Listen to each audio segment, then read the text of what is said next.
downshift. Yan, lumakas. Downshift, lumakas uli. Downshift, lumakas uli. Ayan, nakatay. Ano pala ako, hindi pala umano kasi nagminor ako eh. Sorry. Nagminor.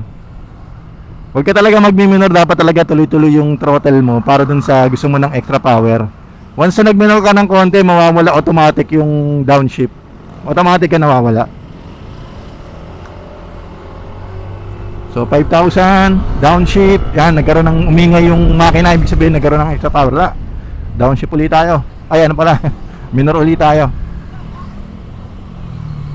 Yan, 5,000, downshift. Yan, may power, downshift.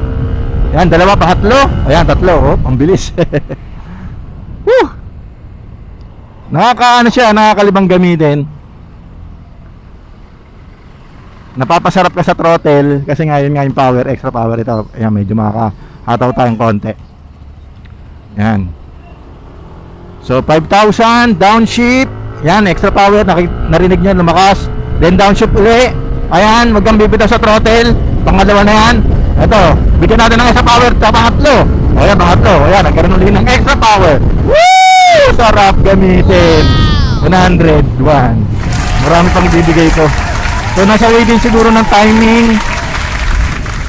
Nasa way ng timing nung pag-release nung ano, nung pagpindot mo ng downshift para sa extra power, para ma-maximize mo yung full potential nito sa top speed. Alright, thank you.